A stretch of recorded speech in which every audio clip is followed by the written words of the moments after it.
on me today. It's on I don't have a solo camera on me, so I don't care, but. All All right, ladies.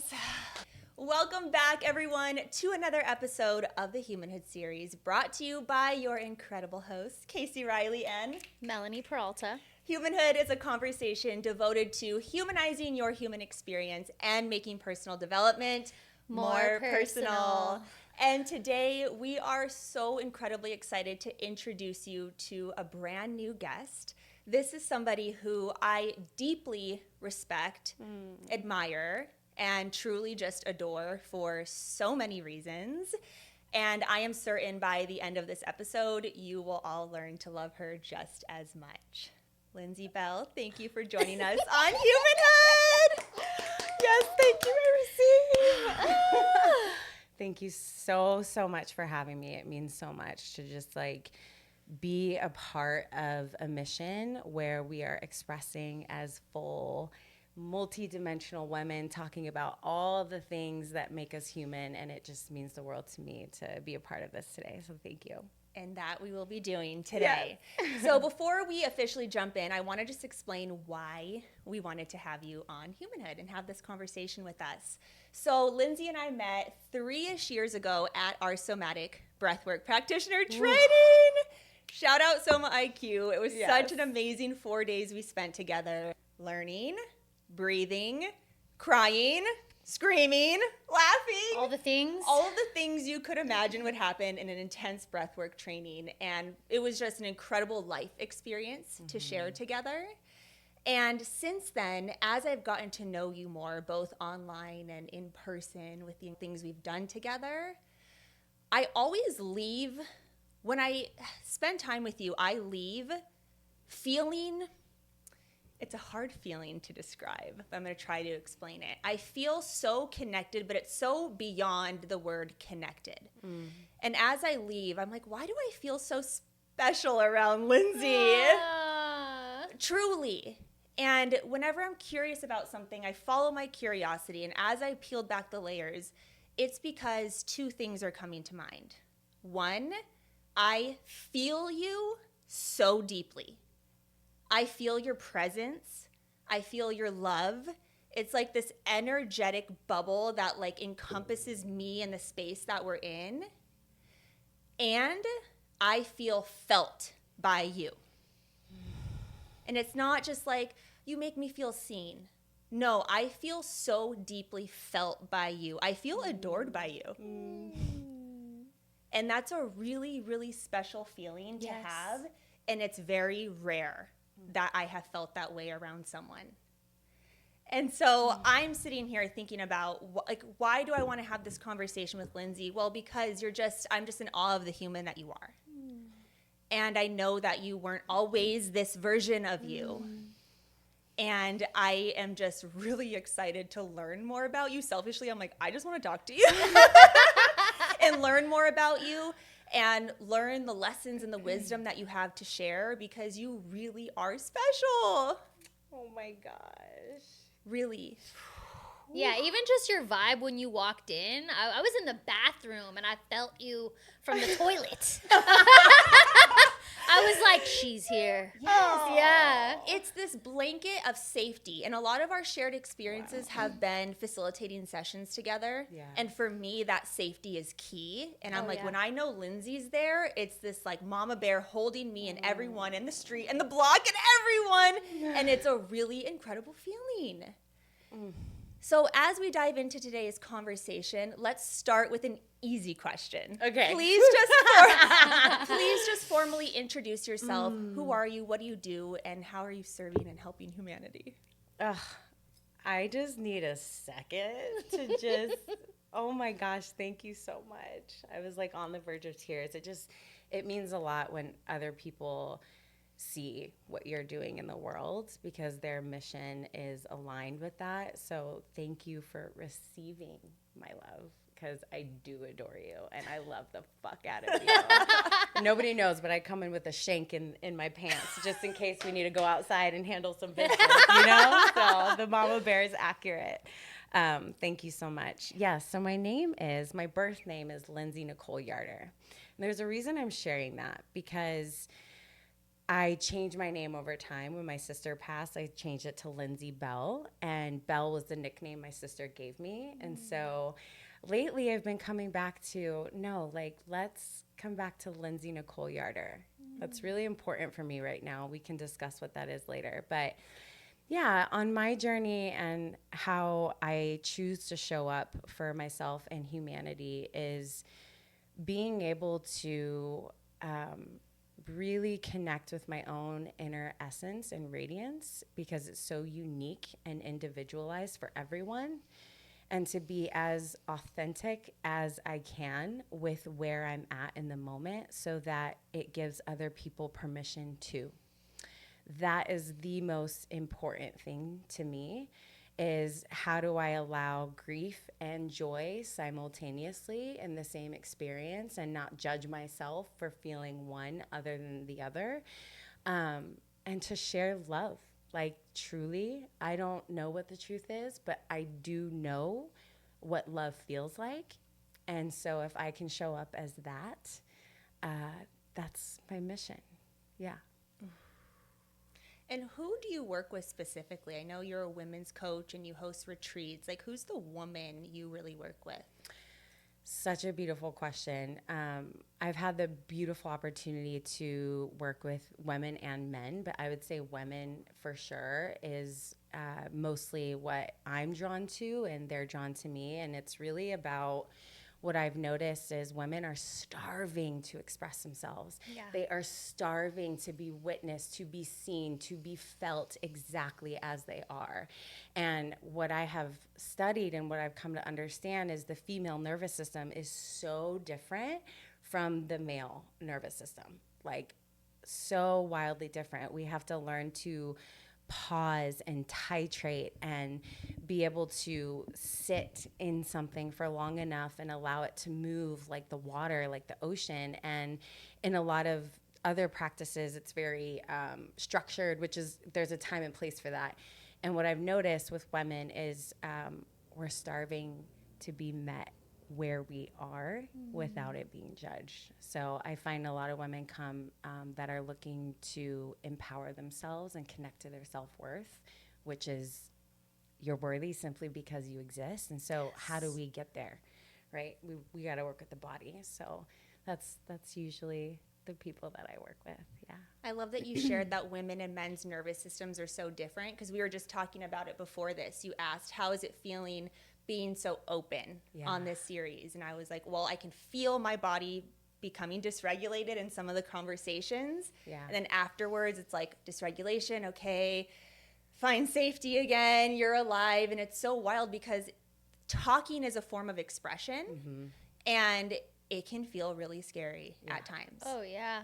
You know, especially in a different medium that's foreign to you, where you're sharing a new side of yourself that you don't usually share in that way. Or even, I was thinking about this yesterday, even in a setting like this, we're not used to having cameras and lights all up in our faces with every conversation. Like, the human body and the nervous system is not designed for that. No. And so even this, I remember the first time we sat down, I was like, whoa, this feels like a lot on my nervous system. Yep. But then we got used to it. Yeah. Yeah. I find like my body can go into this place of an older version of me, of who do I have to be? You know what I mean? How do I have to say this correctly We and felt more that beautiful? in the beginning. Yeah. Yeah, we felt that. It's fascinating, huh? It's like this turn on, this activation. And what I'm noticing in our recent episodes, it's more conversational. It's more just like, we're just kind of sitting and like feeling more comfortable, having an honest conversation like we would at my kitchen table. Yeah. You know? And in the beginning, I remember our very first episode, actually, we're like, Austin? And then as soon as we were done, we're like, ah. And I was like, hold on. Did you just see this switch up? Like, okay. Both of you just did the exhale at the Yeah, same time. we felt that We way. did. It was so loud. We're like, okay, it's going to take a little bit of time for us to feel like this when it's time to roll. And then eventually it has, and now here we are. Yeah. But it was an adjustment for sure. It was. And you know what? What I love about men is how they can just fucking go.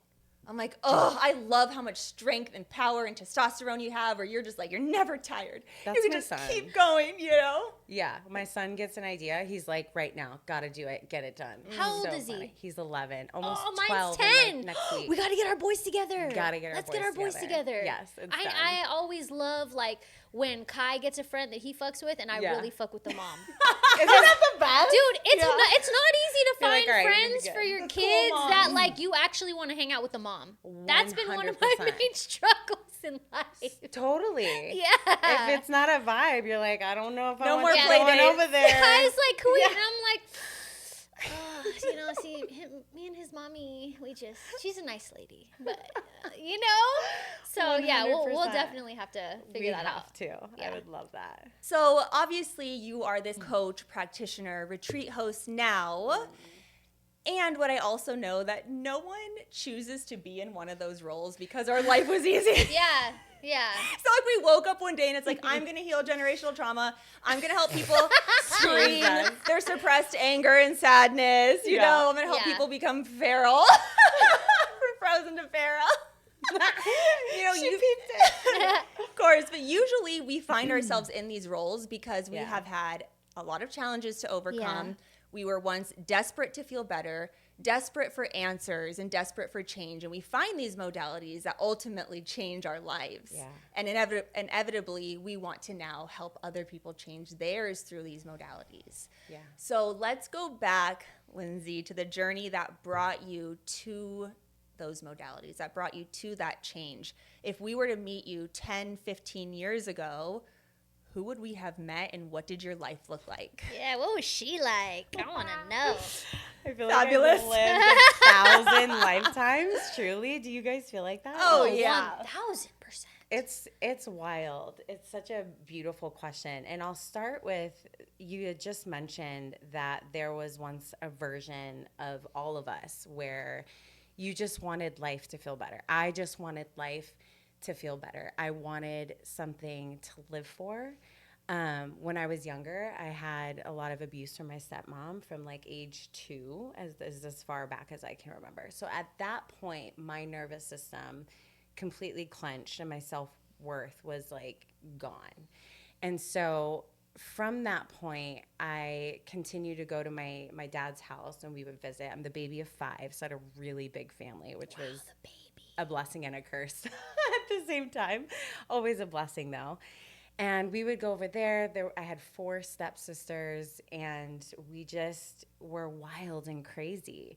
But over time, having that many people around me all the time and having abuse, I was really confused. So I say my first addiction was food. So I turned to food, and I very quickly gained a lot of weight. And so I was like, I probably gained 50 pounds from 2nd grade to 3rd grade. Like, it was so abrupt and so quick. And then I fell in love with music and dance. And that was my first opening to being able to express myself in a way that I could, like, what I want to do right now is go like this. So I was able to put blinders on and just be in my body. And when I was in that, I started to realize that I was overweight, and if I wanted to be a singer and a dancer, and it was also the way that I got love from my family because I was noticed. So in that process, I turned to from food, and then I turned to an eating disorder. So I was bulimic in high school. And so that happened for a while. I ended up moving to New York with my mom. She worked for the New York Knicks at the time. I begged her to let me go out there and sing. And I was like, I'll do anything. I'll do anything. I was so serious about it, you know? And so she let me go my sophomore year of high school, and I was in the business. So I graduated senior year online, and I was signed to Def Jam at 16. I was in it. And I was still really struggling with an eating disorder because now I was like, okay, I have to look like this. I have to be like this if this is the career that I wanted. But I was always in fight or flight all the time, just trying to prove myself. However, it gave me so much experience with people, environments, working with like incredible choreographers, incredible studio people, and just recording music. And then I moved back to California. And in that time, I was drinking a lot. And so I turned to alcohol. So then the addictions kind of rolled one into the other. And one thing I'll say about me is when I'm done with something, I'm done. I just like shifted into something else. You know what I mean? So I was like, well, that's good that I can just be done with it when I'm done with it. Done with the food, but I'm picking up the alcohol. Yeah, exactly. It's easier. A little cocaine on the weekends, let's figure it out, 3-day bender. I know what that's like. Yeah. So I would do those things. And I found myself, getting a DUI at 18, and I smashed my window, and I was like reckless, and I was in the Atlanta Police Department in jail for 2 nights. Nobody knows that about me. Yeah, it's crazy. I had like a felony charge. Yeah, I had so much going on. Over the DUI or something else? Over the DUI. Okay. But then I got almost another one later down. I'll tell you about it. Okay. I laugh about it now. She is feral. Yeah, totally. But there was always this edge inside of me. Yeah. There was always this thing inside of me. My mom was Mormon, or my family was Mormon, and my mom left the church after my brother Ryan. So I was like a surprise, but my mom turned to spirituality when she left the church. So I had this like light of hope in all the darkness that I kind of experienced, and I feel like that really pulled me through every time. So when I went to California, I ended up signing a deal. I went over to China. I toured for like 2 years. So I lived in China, and then I did Bahrain in the Middle East. That was crazy. What is that? It's in the Middle East, right next to Saudi Arabia. Small little country. So we would have, what do you call it? Like a retainer or some sort of contract where we performed at hotels for 5-6 nights a week. So I was performing 5-6 nights a week for like 3-4 hours every night. So I kind of just like lived in a bubble. 1920, again, I got a lot of experience on stage, which was really fun. Ended up partnering with my drummer, and we got pregnant when we were in the Middle East. Oh, wow. So, and when I tell you, I was drinking every night. I was just wild. I think when I look back at that version of me, I have so much compassion for her because she just was trying to stay alive, Yeah. So because I didn't know what was really underneath all of it from the childhood experiences that I had, and needing my dad to protect me and also needing my mom to protect me. And I just was confused why I still was going. It was so much loss and confusion. So this was my way of feeling alive in a sense, right? So through addiction, I was really just looking for myself in a sense, and also looking for my father, which is kind of a root cause for addiction that I found out later. So when I had Sammy, right before I had Sammy, my relationship with my ex-husband was getting out of control. Like it was very abusive. It basically mimicked my childhood, which, as we know, these things happen because I'm trying to complete it, not because there's something wrong with me, but I thought something was wrong with me. And in this time, it became very abusive, physically, sexually, emotionally, all the things where I stopped singing, I stopped dancing. I felt like a shell. I had no idea how I was going to have this baby and live in this, with the abuse that was happening. So I stayed. I tried to make it work, but this was my initiation because it got so bad that I had to choose myself and my son. How old were you? I was 23 when I had Sammy. So this was around 21, 22 relationship. Had Sammy at 23. And then my mom noticed what was going on with me, and she booked me a ticket for my first Tony Robbins event, UPW. Mama. I drank the fucking Kool-Aid, okay? Hell yeah, you did. I know.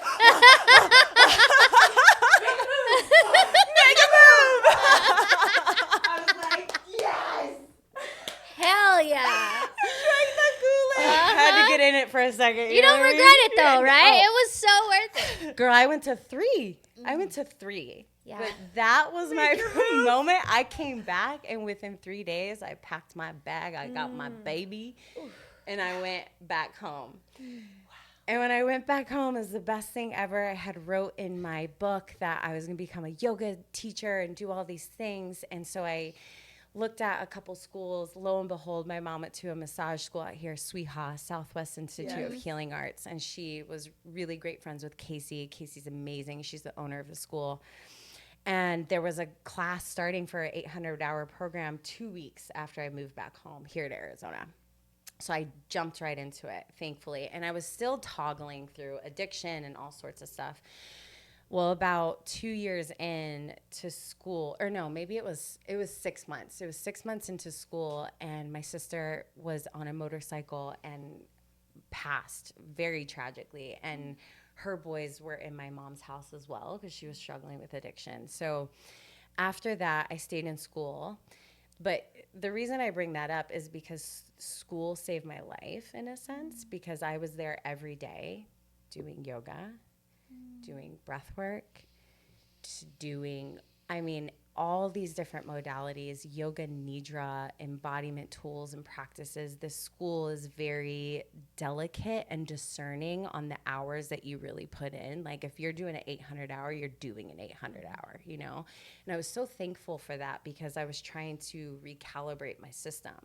So when I was in there and my sister passed, it was the best blessing for me because I knew to some degree it was working, even though I was still battling with addiction. I would like stop and then I'd go back and then I'd stop and go back. So I stayed. And then 2 years later, my brother committed suicide, and that was very tragic too. And so my world just kind of felt like it was blowing up since birth, you know, like left and right. It was, and yet at the same time, it was expanding.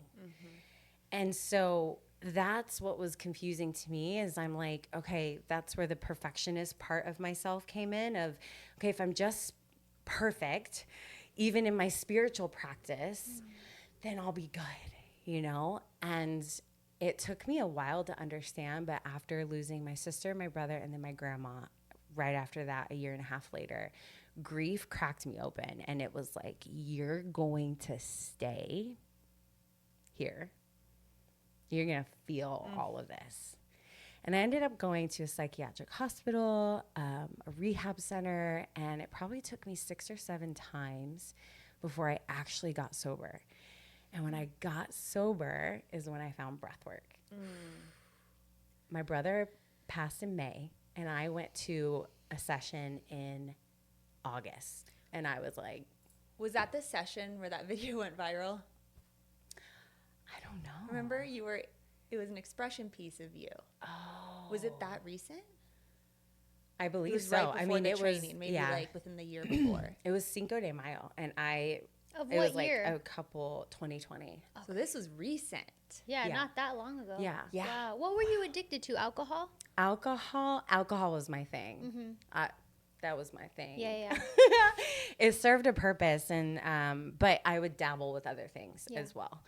Just it's like the nature of it, you know. But party scene. Exactly. Yeah. And I found a psychotherapist, and I was in his office every week for a year. My mom, the last straw was, you know, I really hurt my family. I got hurt a lot in my life, but I also hurt a lot. I would lie. I would get in trouble. I would do things that were out of integrity, things that I'm not proud of. And at the same time, I had no other choice because I was not connected to my body, right? And so finding compassion for that version of myself was really imperative.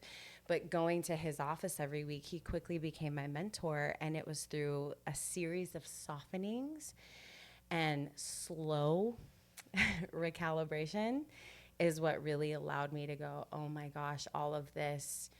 It's like that quote that says, life is not happening to you, it's happening for you. And through the grief, I found my heart. And I found my purpose, and it's still an everyday practice for sure. Yeah. That was a lot. That was so great. I have so many questions. Go for it, please. Okay, where do I begin? Back to, so I'm really curious about like the family dynamic. Yeah. So, okay, you were living with your dad. If you were experiencing what you were experiencing with your stepmom, and your mom had moved away and was living in New York. Is that correct? Yeah. So I was living with my mom, and we would go to my dad's house every other weekend. And when I was about 6, my mom really noticed something in me, in my nervous system. I mean, I'd be petrified holding onto the seats, getting out of the car. And my parents, my mom, and, you know, she did the best she could. And when she realized something was going on, that's when I stopped going for a while. I was always living at home, but when my mom started working for teams and stuff, she would travel. And so she lived half in like New York and half home. And I was living with my stepdad at that time, which he's amazing. Okay, Yeah. okay. With the rest of my family. I see.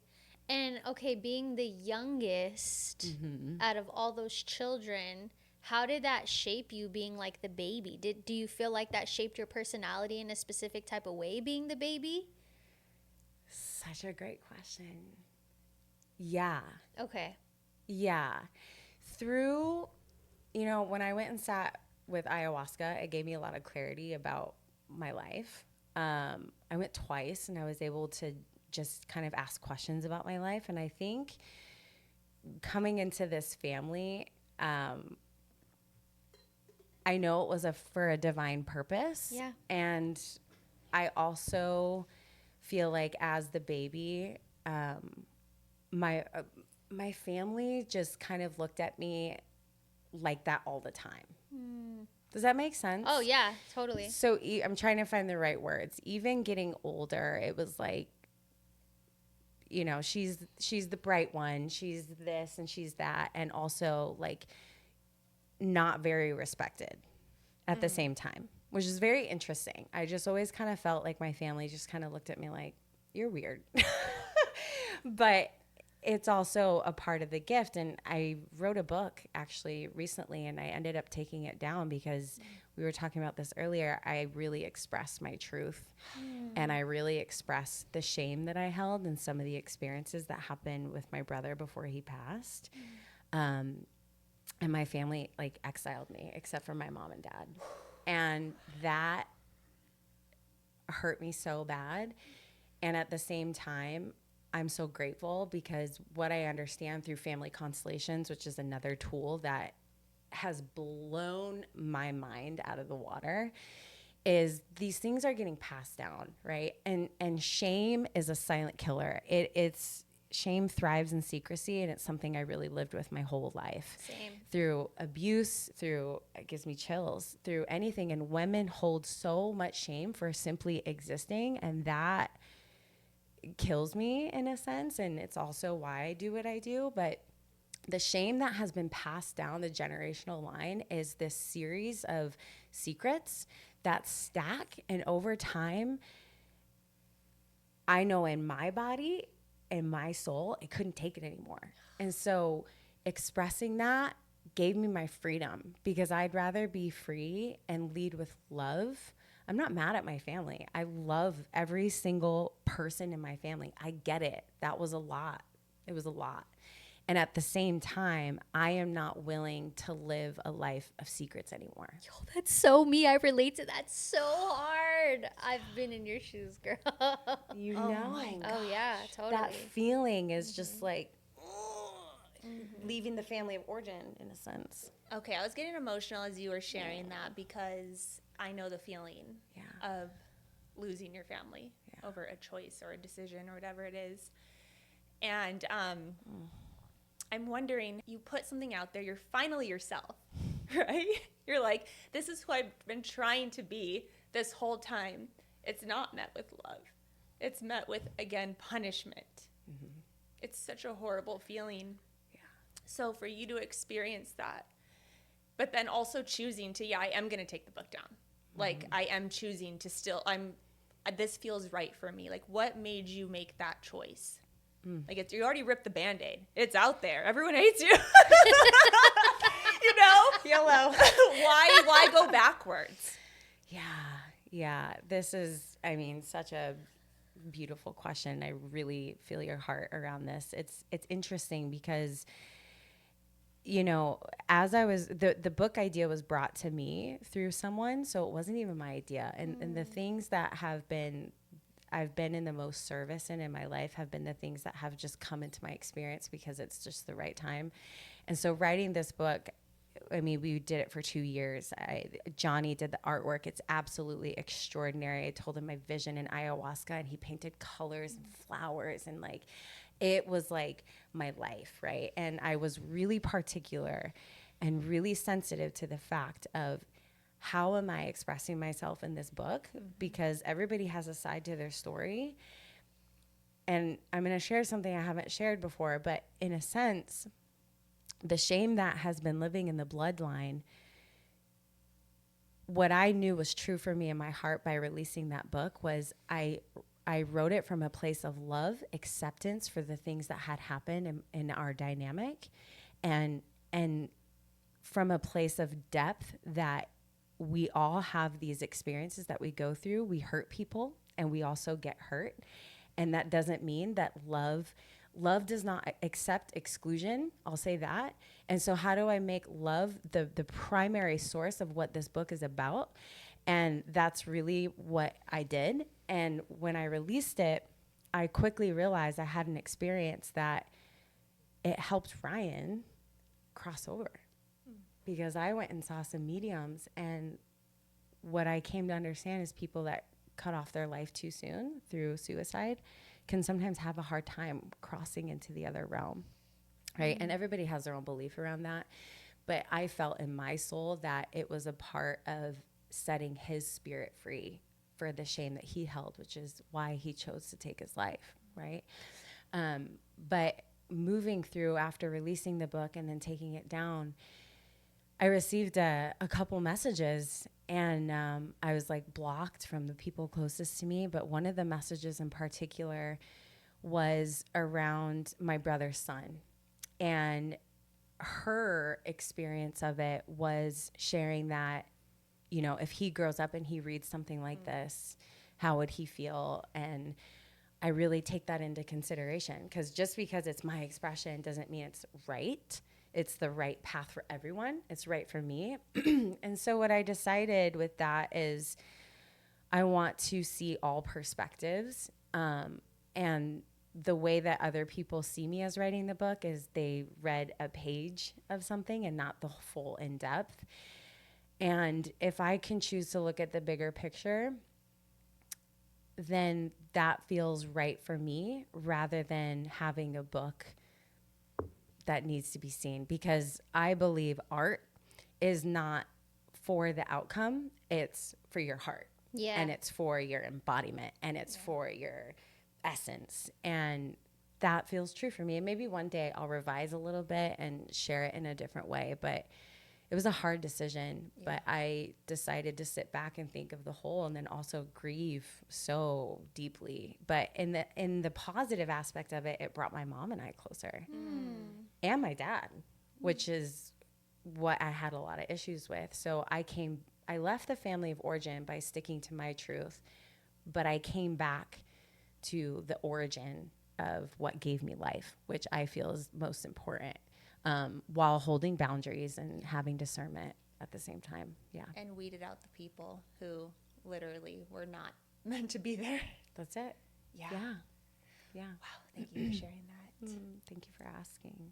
Thank you for sharing that. I relate so much because I have absolutely got to a point in my life where I was like, I'm going to talk about my life. And I did have conversations with my family, and I said, hey, I'm going to start talking about my life and my childhood, and there's going to be some things that you don't want to hear. There's going to be some things that you learn about me that you never knew. Yeah. And even though I had those conversations, when I was doing those things, it was still not well received. Right. Because I'm like, what do I expect? You know, it's still hard to hear when I come out and I share these things and I say these things. I don't expect just because I had this conversation with you, you're going to be like, oh, it's fine. She told me she was going to do that. It's like, oh, she's actually doing it, and this is what she's saying. Yeah. No, you're like, you're talking about me, bitch, you know? Yeah. The projection. Yeah. So it's not easy, especially with people that you love. So it's like, it's that internal battle of setting yourself free, but also maintaining the respect of the people that's involved, you That's know? it. So it really is a delicate balance Mm-hmm. when you do have close relationships with the people that you're like, I don't really have great stories about you, you know? Yeah. So I really, really respect you for writing the book in general. And honestly, if I were you, I probably would have took the book down too.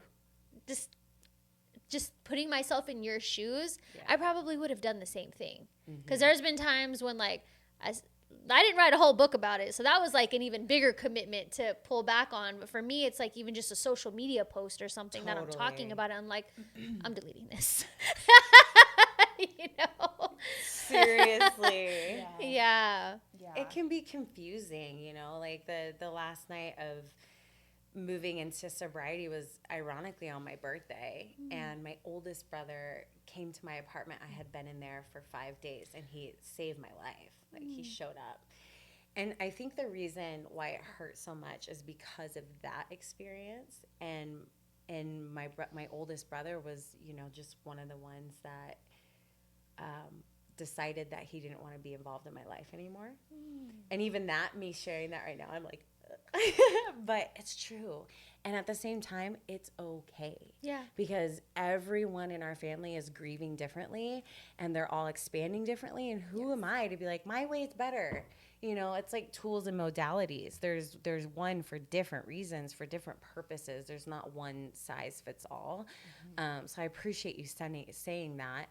And it changes over time. But in the moment, I felt like I was having a death for sure. Yeah. You know, and becoming new again.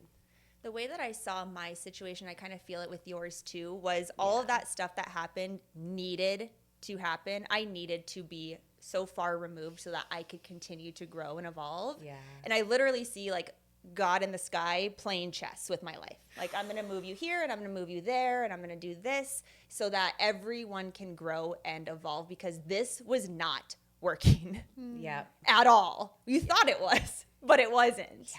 And that's kind of what I feel like could be part of your story as well. It's like, let's remove these pieces so that everyone can go through their process. That's it. Come back a better human. Yeah. It's like going from entanglement. It's like, let's just like stretch this out a little bit, you know? Everyone go find a corner. Yeah. Shut the fuck up. It's true. Yeah. That's a great way to put it. So you mentioned the moment when your brother did come and he found you in the room after a 5-day bender. I go for it.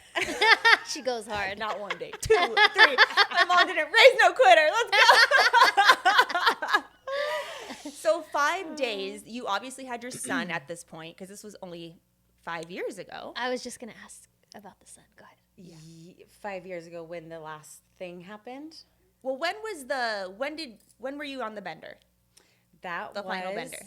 in 2022. Okay. Yeah. That was I didn't share that with a lot of people because I wasn't ready to. Yeah. I had to hold that for myself. Yeah. But what happens in addiction is this push and pull. You're in and out. And so I said earlier before, I would be sober and I'd do really good. I moved into bodybuilding competitions and all these things. And that was a time in my life that was very necessary. I needed to be in my body every day after Ryan passed because, you know, so it served a purpose. And then it was hurting my body. So that wasn't the answer, right?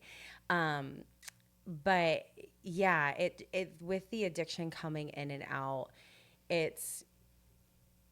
it was the most shameful part because I couldn't believe that I had drank after being sober for, I don't know, maybe a year. I was already sober for a while. So that was a tremendous thing. And Sammy was out of town. Okay, so what reignited that long weekend? Yeah, stress.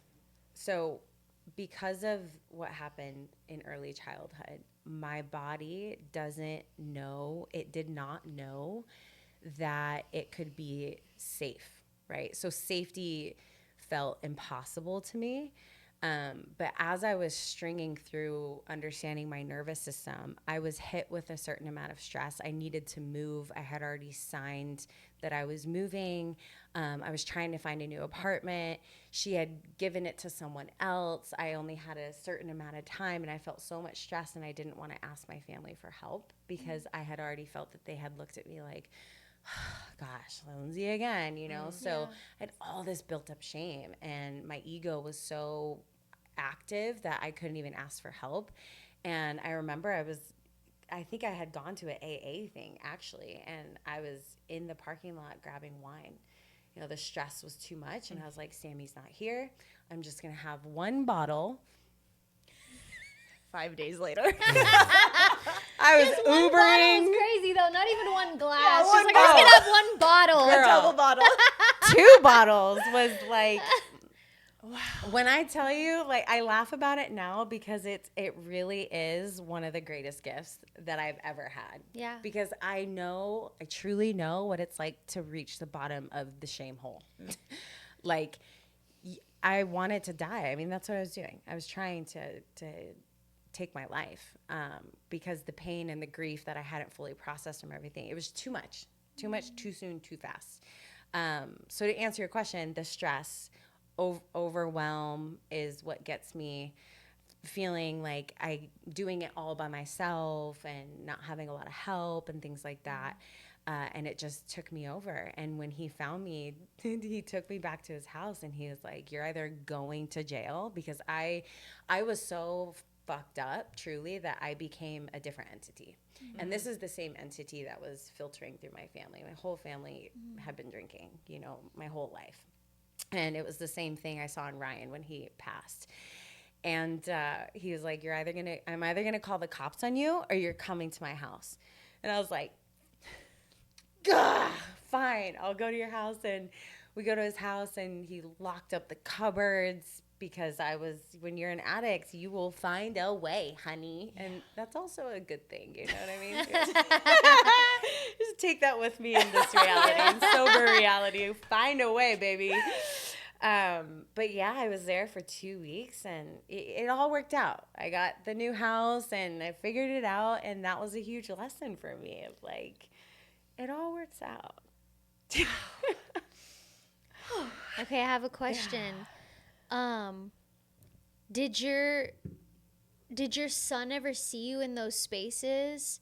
Like, my question is really just like, what was motherhood like for you while you were struggling with addiction? And do you feel like your son was even old enough to kind of understand what was going on? Because, I mean, my mom's an addict. My dad was an addict. My mom still struggles with alcohol. And I knew what the fuck was up for a very young age. I'm the oldest, though, of 6. So my awareness, that's why I was asking you. I was curious because I'm like, I know the youngest, I see and observe in a lot of family dynamics, the energy of the youngest is such a different, huge contrast from the oldest. Yeah. And I have a lot of conversations with the eldest daughter situation. Yeah. I don't really have any conversation with the youngest daughter. So that was really fascinating to me to hear your perspective of how that shaped you as a person. But I knew what was going on when I was younger. How did you mother through that while you were battling so much with yourself? Yeah, such a beautiful question. Thank you for asking it. I have a belief that we have a curriculum, right, in this life. And so I really do believe that I have a specific curriculum, and it's all been a part of the destiny and to serve in a certain way. And I believe that my son and I have the same curriculum together. And so, yeah, he knew. Yeah. And I give so much love and grace, and like, my son is my teacher. He is the reason I got sober, the reason I chose to fight to live, to understand what was happening. You know, he was the reason for all of it, the reason for leaving that relationship, right? And so that's also a lot of pressure on a kid. He just needs to be a kid. And the last thing I wanted to do was give him a life that I had. And that's been actually really challenging for me as of lately, is really continuing to forgive myself, right? Because early on, everybody kind of drank in my family, so it was just normal, to be honest. And so the intense drinking didn't really start happening until after I lost my sister. And then Ryan, and he did notice. I mean, there were times where I would fall asleep at 4 p.m. and he's knocking on my door. I wasn't there for him in some certain situations, and that breaks my heart to even say here. And at the same time, what I have done through the help of my psychotherapist is being able to honor his experience exactly as it is the most important, because I know I didn't have that as a child. And so telling him, I'm so sorry that happened to you. That should have never happened to you. Mommy should have never put you in that situation. None of it was your fault. Yeah. You are loved. I forever got you. I will be patient with you until you find trust in our relationship again. And it pushed me to be present. He demands me to be present. And sometimes I don't want to be present. Sometimes I want to be naughty. My little naughty side, which I turned into more of a dark feminine archetype. There's ways I can still embrace that, you know, that edge. But yeah, he definitely has been the driving force in the sobriety, and also teaching me to be more vulnerable and teaching me to honor his experience. And that has helped us along the way. Oof, yeah. Man, I think about it and I'm just like, you don't even know how much value you've brought into his spirit by unconsciously exposing him to those things, but then consciously working through it and healing it. Because I went through that with my dad. Wow. So my mom was an addict. She didn't get clean. So my dad, he did get clean. And when he got out of prison, he got full custody of me. He stopped drinking for a little while, but then he started drinking again. And he was an alcoholic. Like, my dad liked to party. Yeah. And he didn't get sober again until I was like 12.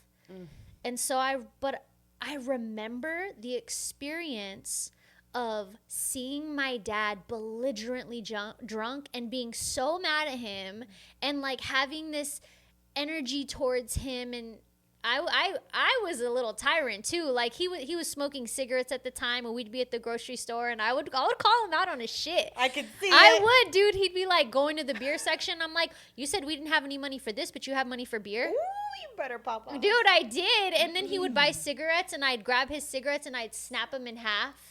Like, I was like always challenging his addiction, but he was still so in it that I felt like the pain and the disappointment of it. But then I watched him change his life. I watched him, it makes me emotional. I watched him decide, this is not who I'm going to be for my daughter anymore. Like, I'm going to be a better man. And he switched up hard. He actually just hit 20 years sober. I'm so proud of him. 20 years sober, straight edge. And I watched that man change his life again, and start running, and start doing yoga, and start doing marathons. And he started taking me to the gym. And he's the one who introduced me to yoga. He's the one who introduced me to Pilates when I was 12 and I was 13. Yeah. And like, the experience of seeing him who he was, and the dynamic that we had back then, and then being in the process of it evolving. Like, he's my fucking hero, man. And I always tell people, I am a product of personal development. My dad didn't look at it back then like that, because he wasn't like, yeah, I'm in my personal development journey. My dad was like, I'm just trying to get my shit together, dog. Back then, he wasn't looking at it like that, really, you know? Like yeah. He's like, I just got to get my shit together and take care of my fucking kid. Yeah. But now, like, in hindsight, I'm like, wow, that was such an incredible imprint on me, and you've given that to your son, and I can't wait to meet him, and I'm sure that the journey that he's been on and experiencing that adversity, it's only added a beautiful texture to his soul. Because it did to me. And even my mom, to this day, every time I'm with her, at some point in time, she's like apologizing to me still. Yeah. And I'm like, Ma, it's okay. I'm like, listen, if you wouldn't have been who you were then, I wouldn't be who I am now. That's it. It's the texture of the soul. Yep. That's what it gives. And being able to see our parents on the other side, I mean, bless her heart, she still struggles with it. She's not a meth addict anymore, so I'm grateful for that. Yeah. So in a sense, I still am seeing her on the other side of something. Absolutely. You know, and that does a lot for us. Yep. As the children in the situation. So Oof, thank you for sharing that. Yeah. Yeah, I mean, I'm a mama too, so I'm like, because I went through what I went through with my parents, it has always been really important for me to not expose Vakai to those things. But I think it would have been so much easier sometimes to have stayed the old person that I was, because me choosing to be as responsible and just straight the way that I was, it has kind of brought in its own things, because I'm constantly, even like one of the last episodes, I'm crying because I'm always working so hard to be so well put together because I don't want to repeat things. You know what I mean? Absolutely. Yeah. So sometimes it's like, I'm like, I don't want to be an alcoholic like you, so I'm going to over here and try to be so fucking perfect that this is going to be the thing that breaks me. So you didn't even know it was there. You're like, oh, shoot. Yeah. Oh, wow. Yeah. Well, Lindsee, true. I'd love to kind of anchor into who you are now. Yeah. Because this really was not too long ago. I thought it was like 10 years ago. I love that it was. Which is so fascinating. It's so fascinating. So what did you trade the alcohol for? What's your new addiction? Just kidding. She knows. Just kidding. Actually. Like we know addictive personalities when we see one. Okay? You know what's up. Yeah. But really, you, as I described earlier, you're this remarkable woman. I would never have expected those personality traits and patterns and things that you experienced since you were 2 years old when I see you and I'm with you now. And so what was that moment? What was that thing where you really transmuted all of this pain, truly years and years and decades of it, into who you are now and your strength and your power? How do you embody this level of just authenticity and self-acceptance? Truly. Because you a bad bitch, girl. Yes. Woo! Thank you. You are. That means a lot. Yeah. Thank you so much. Wow. Such a full question. I love this. My little Gemini's like, ooh, where do we start? I really believe that each part of my life, including the suffering, right, including the shame, including the things that we don't really want to feel, has been an initiation this whole time. And I think a part of me kind of looked at these things of like, wow, I've been through so much, like wearing it almost as like a badge of honor. And I've really come into this place of like, I'm not the same person. And we're not the same in every minute, right? Unless we choose to. And for a long time, I think I was living from the past and it was creating my future for a while. But now the more that I continue to learn, the more that I allow myself to be a student, the more that I connect with people and we share and we have these intimate conversations of depth and raw human experience, the more I realize that everyone has a story. Everyone has pain. Everyone. And there's not one, better than the other. It's like crazy how that's even a thing out there. But we're human. And so embracing what those experiences gave me was a demand to learn how to pull them down into this physical experience, because my way of being was disassociation and numbing. Mm-hmm. I know that well. I know suffering, your favorite flavor of suffering, right? Like I know that. But how have I been able to turn it from coming back to the female nervous system? Women thrive and revamp their nervous system through pleasure. And I don't mean sexual pleasure, although that can be that too, right? But what I mean by that is pleasure, bliss, beauty. Putting your feet in the grass, taking a sip of your favorite coffee or smoothie, conversations with people that you love, and like milking and savoring that, even if it's just for a sliver of a second. Okay, I'm here, right? And like taking those experiences and then expanding that. Okay, I love dancing, but I'm not going to dance anymore to seek validation or be in a video or go on tour. That's not, I don't want that. Yeah. And what's crazy is it happened when I stopped wanting it. The Super Bowl. I got to dance in the Super Bowl. And it happened. That was dope. It was crazy, right? But it's like, it's so cool that when you let go and you just do something for the fun, for the pleasure of it, not only does it help rewire your nervous system, but it strengthens your essence and your radiance. And that's what we were talking about in the beginning. And so I choose to look at it from pain and suffering is actually a really beautiful matrix of sensations that is here to upgrade your consciousness. And it's actually the launching pad for moving into your purpose and moving more into your body. And so as I continue to do this, I'm like, okay, let's bring it down. And art has been something a part of my life for so long, and imagination. And so right now I'm just keeping it simple.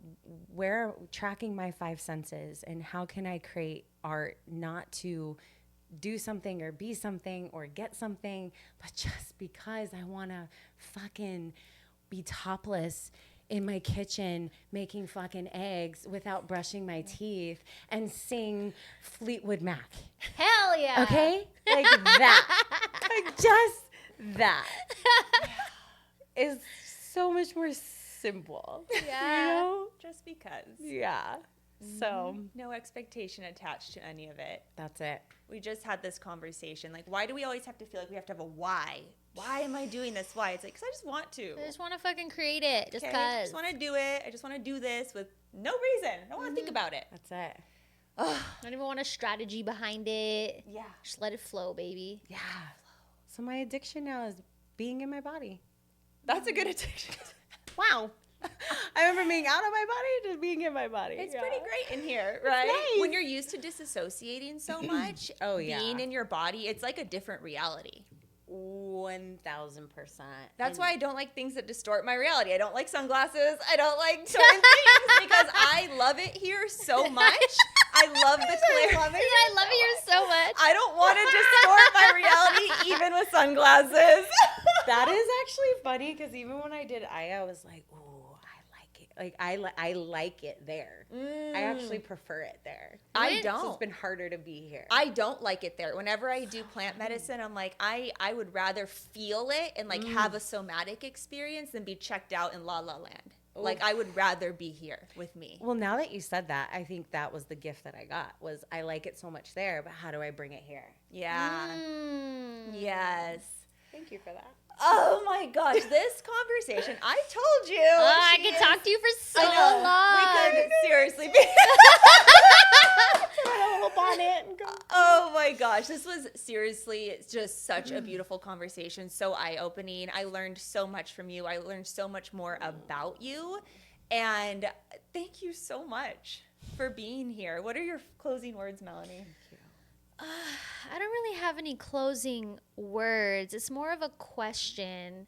So, women who are looking at you and they might still be in the thick of maybe one of their own addictions or trying to break through some really disempowering patterns or different lifestyles, you know, women who have children and they're like, I got to do this for my kid. I got to do this for myself, but I also got to do this for my kid. Like, what would you say to them right now? Anybody who's listening, who's in the midst of a transition and a personal evolution process like that? This is just a moment in time. It's just a moment in time. And the circumstances are not here to punish you. They're here to engorge your heart and what it means to be truly alive. So if you can meet yourself where you are and love on the shame, love on the darkness, and welcome it in with open arms, you will start to soften around the idea that there's something wrong with you, but rather this could be the very initiation that is pulling you into something so much greater that you could never even fucking fathom. Because life is meant to be good, and you are good, and you're enough, and there's nothing more that you need to do. There's nothing more that you need to figure out. There's no more courses you need to do or people you need to please. You get to be where you are, and you're not broken, and you don't need to be fixed. You're doing great. Yeah. So amazing. Linzee, where can everyone find you? What do you have upcoming in your world that you can share with our listeners? Yes. So you can find me at www.linzeebelle.com. Super excited. I just launched a audio somatic experience, and it is filled with imagination and pictures and colors and a warm welcome of being able to dive into your sensations and find pleasure through it. So we talk about anger, and there's breath work, and avenues for joy, and being able to start to reconnect with your body through your 5 senses. Super excited about that. I would love for you to come say hi on Instagram, Linzee_Belle, and it's Linzee. That's on TikTok too. But yeah, come say hi. I want to hug you and get to know you. Yes. Again, thank you so much, Linzee. This has been such a pleasure. Yeah, it was incredible. Thank you so much for coming. Thank you. Yes. Yeah. If you all enjoyed this episode and learned to love Linzee like I told you were going to, Facts. please let us know. Subscribe on Spotify and YouTube. Leave us a review. Leave us a comment. If any of these clips land on your feed and it resonates with you, let us know. Message us. Message Linzee. Stay connected and share this episode with a friend. We love you so much, and we will catch you next time. Bye.